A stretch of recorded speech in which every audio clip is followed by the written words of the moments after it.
आज चौथा दिन है। पिछले 3 दिनों से राहत और बचाव कार्य के बाद अलग-अलग एजेंसियां जांच में जुटी हुई थी, जिसमें डीजीसीए, इसके अलावा एयरक्राफ्ट एक्सीडेंट इन्वेस्टिगेशन ब्यूरो एएआईबी, साथ ही साथ अन्य सुरक्षा एजेंसियां जैसे कि NIA, Gujarat ATS, Gujarat police भी अलग-अलग एंगल से जांच में जुटी हुई थी।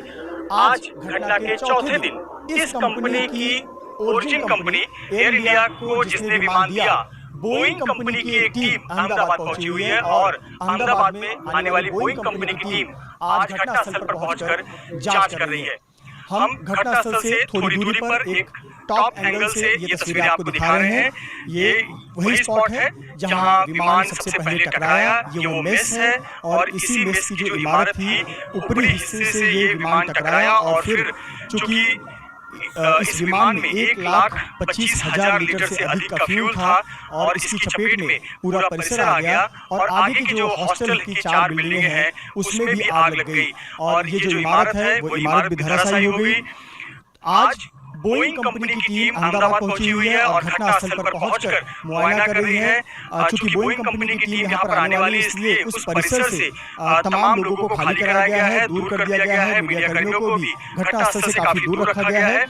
समझते हैं कि आखिरकार बोइंग कंपनी इस जांच में क्या कुछ कर सकती है। तो सबसे महत्वपूर्ण है कि जिस कंपनी ने ये विमान एयर इंडिया का ड्रीमलाइनर 787 बनाया वो बोइंग कंपनी है। ऐसे पर बोइंग कंपनी जो यहाँ पर जांच करने वाली एजेंसियां हैं, डीजीसीए, एएआईबी, इन कंपनियों को एक असिस्टेंस का काम कर सकती है, यानी टेक्निकल सपोर्ट दे सकती है, क्योंकि उन्हें पता है कि ये विमान किस प्रकार की बनावट रखता है, क्या कुछ इसकी खूबी खासियत होती है।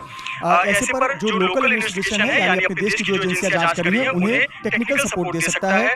साथ ही साथ घटनास्थल पर आकर एयरक्राफ्ट के सिस्टम बिहेवियर को क्रैश से पहले और क्रैश के बाद क्या कुछ हुआ, इस सिस्टम को समझने के लिए भी बोइंग की जो टीम है वो कार्यरत है।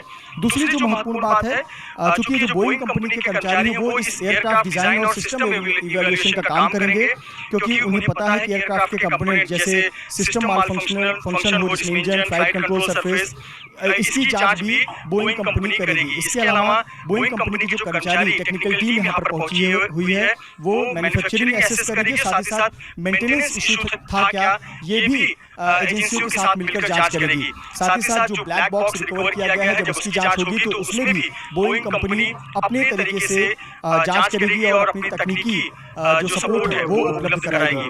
साथ ही साथ इस घटना के बाद बोइंग कंपनी सेफ्टी रिकमेंडेशन भी करती है। इस प्रकार की जब घटनाएं होती हैं तो कहीं ना कहीं उससे सबक लिया जाता है। चूंकि पूरे दुनिया भर में बोइंग कंपनी के ड्रीमलाइनर लगभग 1100 के करीब ड्रीमलाइनर इस वक्त दुनिया भर के आसमान में है, तो ऐसे में रिकमेंडेशन भी किया जाता है और बदलाव कंपनी को कुछ सुझाव दिए जाते हैं। बदलाव की आवश्यकता होती है तो बदलाव के सुझाव दिए जाते हैं।